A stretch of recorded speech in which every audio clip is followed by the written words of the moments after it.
5분 라디오. 알츠하이머 앞으로 5년 남았습니다. 알츠하이머병, 생각만 해도 좀 막막하죠. 지난 100년 동안 우리는 마치 짙은 안개 속을 헤매는 것 같았어요. 그런데 말이죠, 최근에 과학계가 발칵 뒤집히는 일이 있었습니다. 우리가 완전히 잘못된 길을 가고 있었다는 거예요. 충격적이지만 이게 또 새로운 희망이 되고 있습니다. 오늘 알츠하이머의 진짜 원인, 그 놀라운 이야기를 한번 시작해보겠습니다. 그러니까 오랫동안 과학계가 지목한 범인이 있었어요. 뇌 속에 쌓이는 끈적끈적한 단백질 덩어리, 바로 아밀로이드 플라크라는 녀석이었죠. 이것만 싹 제거하면 모든 게 해결되겠구나, 다들 그렇게 믿었거든요. 근데 수십 년 동안 약을 개발했는데 계속 실패하는 거예요. 뭔가 아주 결정적인 걸 놓치고 있었던 거죠. 자, 그럼 이제 진짜 질문을 던져봐야죠. 아밀로이드가 준범이 아니라고요? 그럼 도대체 뭐가 우리 뇌를 망가뜨리고 있었던 걸까요? 그 답이 정말 놀랍게도요, 100년도 더 된 낡은 기록 속에 숨어 있었습니다. 좋습니다. 그럼 먼저 우리가 왜 이렇게 오랫동안 길을 헤맬 수밖에 없었는지 그 이야기부터 좀 해볼게요. 모든 게 단 하나의 용의자, 바로 이 단백질에만 너무 집중했기 때문이에요. 네, 바로 아밀로이드 베타입니다. 이 단백질이 뇌에 쌓여서 딱딱하게 굳은 노인반, 그러니까 플라크를 만드는 건 너무나 명백한 사실이었어요. 그러니 과학자들 입장에선 어땠겠어요? 이걸 딱 보고 아하, 범죄 현장에 남은 명백한 지문이구나 생각한 거죠. 그래서 이걸 없애는데 그냥 모든 걸 쏟아부었던 겁니다. 그런데 결과는요, 정말 실망스러웠습니다. 최신 약물들로 뇌에 있는 아밀로이드 플라크를 정말 깨끗하게 청소하는 데 성공했거든요. 그런데도 환자들의 기억 상실은 멈추질 않는 거예요. 이건 마치 범죄 현장에서 지문만 열심히 닦아냈지 진짜 범인은 그냥 놓쳐버린 거나 마찬가지였던 거죠. 바로 이 지점에서 이야기가 아주 극적으로 바뀝니다. 과학자들이 답답한 마음에 아예 100년 전으로 돌아가서 이 사건 기록을 처음부터 다시 살펴보기 시작했거든요.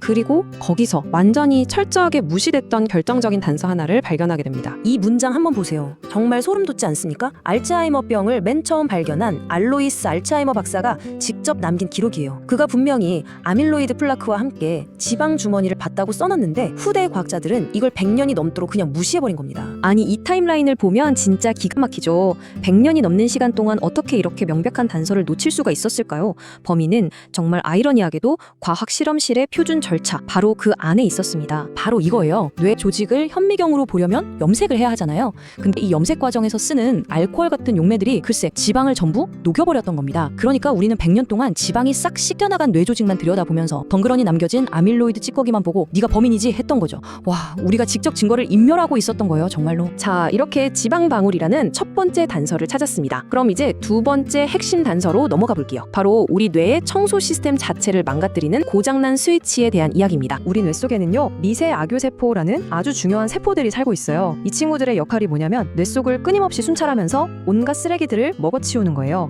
아주 부지런한 우리 뇌의 청소부이자 경찰인 셈이죠. 그런데 알츠하이머 환자의 뇌를 들여다보면 이 청소부들한테 정말 이상한 일이 벌어집니다. 멀쩡하던 청소부가 갑자기 일을 딱 멈추고 자기 몸 안에 지방만 던뜩 쌓아두는 거예요. 비유하자면 길거리에 쓰레기는 넘쳐나는데 환경미화원이 청소는 안 하고 갑자기 폭식만 하다가 소파에 그냥 들어 누워버린 꼴이죠. 특히 알츠하이머 발병 고위험 유전자로 알려진 AP524를 가진 분들한테는 이 현상이 훨씬 심각하게 나타납니다. 이 AP524 유전자가 미세하교 세포한테 야, 쓰레기 치워, 이렇게 명령을 내리는 게 아니라 지금 비상사태야, 지방부터 비축해 하고 잘못된 신호를 보내는 거예요. 결국 우리 청소부는 지방으로 똥똥해져서 움직이지도 못하고 오히려 주변의 독성 물질을 뿜어내는 또로 변해버리는 겁니다. 아니, 그럼 이렇게 게을러진 청소부를 어떻게 다시 일하게 만들 수 있을까요? 여기서 정말 구세주처럼 등장하는 게 있습니다. 바로 피에조1이라는 압력 센서예요. 이게 뭐냐면 미세 악교세포 표면에 딱 붙어있는 센서인데 아밀로이드 플라크처럼 딱딱한 쓰레기가 닿으면 청소 시작 하고 신호를 주는, 말하자면 시동키 같은 역할을 하는 거죠. 바로 이 지점에서 모든 퍼즐 조각이 딱 맞춰집니다. 미세하교 세포 안에 지방이 꽉 차니까 세포막이 뻣뻣하게 굳어버리겠죠. 그러면서 바로 그 피에조1이라는 시동키가 그냥 고장나버리는 거예요. 주변에 쓰레기가 산더미처럼 쌓여도 우리 청소부들은 출동 신호를 전혀 받지 못하고 그냥 계속 잠만 자게 되는 겁니다.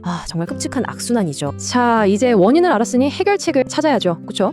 정말 다행히도 과학자들이 이 잠든 청소부들을 깨울 아주 구체적이고 희망적인 방법들을 찾아내고 있습니다. 전략은 아주 명쾌해요. 두 가지입니다. 첫째, 청소부의 몸속에 꽉 찬 지방을 쫙 빼주는 것. 그리고 둘째, 고장나버린 시동 스위치를 강제로 켜주는 것. 아주 직관적이죠? 첫 번째 전략은 일명 다이어트 약입니다. 전문 용어로는 DGAT2 억제제라고 하는데요. 이 약이 하는 일이 뭐냐면 미세하교 세포가 더 이상 지방을 만들지 못하게 막아버리는 거예요. 외부에서 들어오는 지방이 없으니까 세포는 어쩔 수 없이 자기 몸 안에 쌓아뒀던 지방방울을 태워서 에너지로 쓰기 시작하겠죠. 그렇게 다시 날씬하고 부지런했던 청소부로 되돌리는 겁니다. 두 번째 전략은 훨씬 더 흥미롭습니다. 요다원이라는 약물인데요. 맞아요. 그 스타워즈에 나오는 캐릭터 이름이랑 똑같죠. 이 약물이 하는 역할이 정말 기가 막힙니다. 고장난 피해주 원스위치를 그냥 강제로 딸깍하고 켜주는 거예요. 실제로 쥐 실험에서 이 약을 투여했더니 잠자고 있던 청소부들이 진짜 벌떡 일어나서 다시 쓰레기를 먹어치우기 시작했고요. 더 놀라운 건 쥐의 기억력이 회복됐다는 겁니다. 이 모든 새로운 발견들이 우리에게 던지는 메시지는 딱 하나입니다. 그리고 이건 정말 중요해요. 알츠하이머는 더 이상 피할 수 없는 노화의 저주 같은 게 아니라는 사실입니다. 자, 이 로드맵을 한번 보시죠. 동물 실험은 이미 성공적으로 마무리 단계에 있고요. 곧 사람을 대상으로 한 임상시험이 시작될 겁니다. 어쩌면 2030년쯤이면 우리는 정말 완전히 다른 현실을 마주하게 될지도 모릅니다. 네, 맞습니다. 이제 우리는 정말 자신 있게 말할 수 있게 됐어요. 알츠하이머는 그냥 나이가 들어서 늙어서 생기는 병이 아니라는 겁니다. 바로 이 문장이 오늘의 핵심입니다. 알츠하이머는 뇌에 기름때가 끼고 센서가 고장나버린 아주 구체적인 대사장애이자 기계적인 고장이라는 것. 마치 고혈압이나 당뇨병처럼 말이죠. 그리고 여러분, 기계적인 고장은 어떻죠? 네, 고칠 수 있습니다. 우리가 그토록 두려워하던 치매, 알츠하이머를 정복하는 일이 결국엔 뇌의 기름때를 제거하고 고장난 스위치를 다시 켜는 일에 불과하다면 어떨까요? 모든 두려움은 사실 우리가 잘 모르는 데서 시작되잖아요. 이제 우리는 진짜 원인을 알았으니 어쩌면 해결은 정말 시간 문제일지도 모릅니다.